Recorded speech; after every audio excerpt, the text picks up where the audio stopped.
5 milijardai JAV dolerių. Tiek įvertintas Kimo turtas.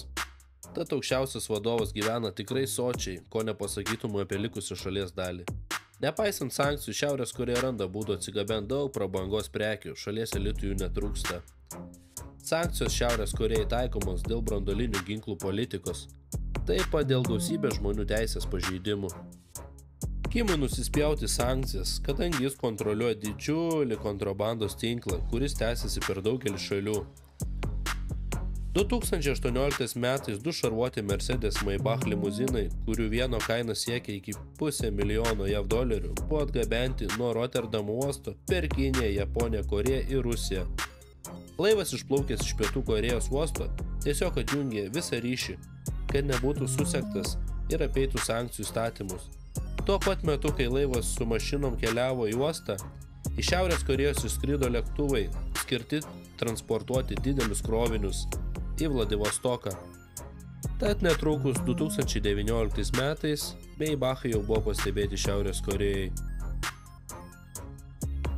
Įtariama, kad Kimas kasmet išleidžia nuo 650 iki 700 milijonų dolerių. Jis laisvai toliau importuoja prabangiausią viskį, konjaką, vandens motociklus. Taip pat pas jį atsirado Rolls-Royce limuzinas, kurio vertė 450 000 JAV dolerių. Slaptas ofisas 39. Kad būtų sklandžiai vykdomi kontrabandos darbai, aukščiausias vadovas asmeniškai jį kontroliuoja. Tai pasaulinis kontrabandos tinklas, kuris atneša didelius pinigus jam ir kitiems Šiaurės Korėjos elito atstovam.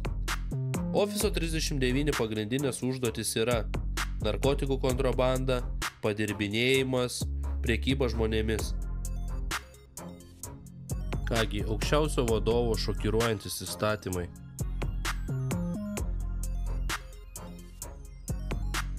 Įstatymas draudžiantis užsienietiškus filmus bei muziką. Užsienietiškų filmų žiūrėjimas ar muzikos klausymas yra griežtai draudžiamas. 2015 metais buvo įsakyta sunaikinti visas kasetės, kompaktinius diskus ir griežtai laikytis naujojo įstatymo. Įstatymas draudžiantis tarptautinius skambučius. Tarptautiniai skambučiai inkriminuojami kaip griežtas nusikaltimas. Nei vienas Šiaurės Korėjos pilietis negali skambinti į užsienį. 2007 metais Šiaurės Korėjoje esančio fabriko vadovas buvo nubaustas mirties bausme viešai sušaudant ir stebint 100-tūkstantiniai miniai žmonių, vien už tai, kad jis atliko tarptautinį skambutį. Mirties bausmė už tai, jeigu nesi lojalus savo aukščiausiam vadovui.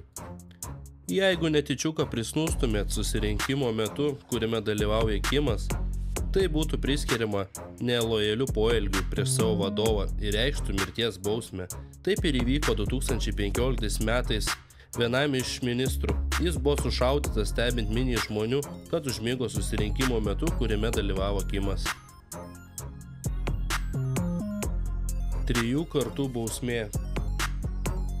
Jeigu Šiaurės Korėjos pilietis įvykdo nusikaltimą, baudžiamas bus ne tik jis, bet ir nusikaltimą padariusio tėvai, seneliai ir net vaikai.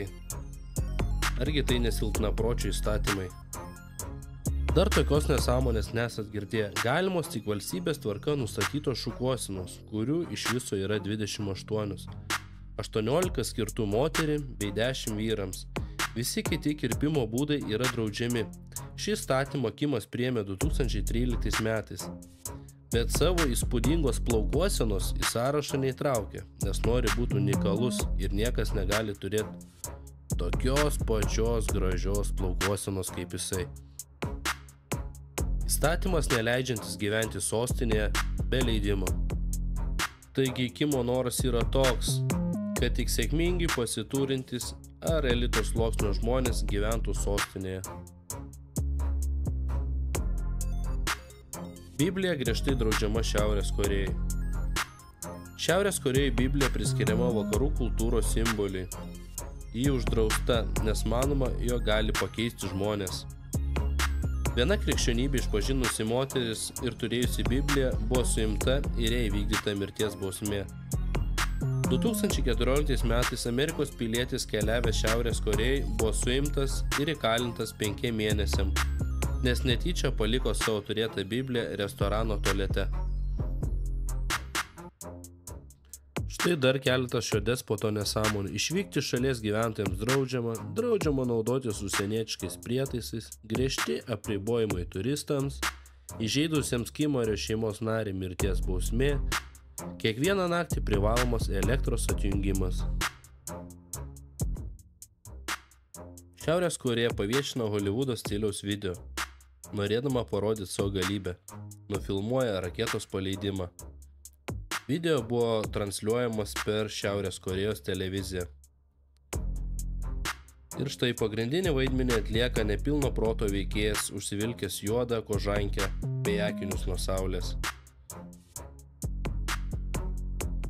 Iš angaro pasirodo 3 veikėjai, sulėtintas ėjimas, tartum iš serialo Peaky Blinders ar Tarantino pasiutusių šunų. Ir štai aukščiausias vadovas vis stebi laikrodį, ar jis laukia raketos paleidimo, ar artėja pietų metas, neaišku. Vėliau pasipila pliūpsnis propagandos apie didžiausią balistinę tarpžemyninę raketą, kurią turi Šiaurės Korėja. Raketa nukrenta prie Japonijos krantų. Tokio tipo raketa gali nešti branduolinį užtaisą ir pasiekti Amerikos valstijas. Šie kimo bandymai buvo pasmerkti keletų šalių. Japonijos ministras pirmininkas pavadino tai nepriimtinu galios demonstravimu. Na, o Pietų Korėja daug nešnekėjusi tiesiog paleido keletą raketų atgal į despoto pusę.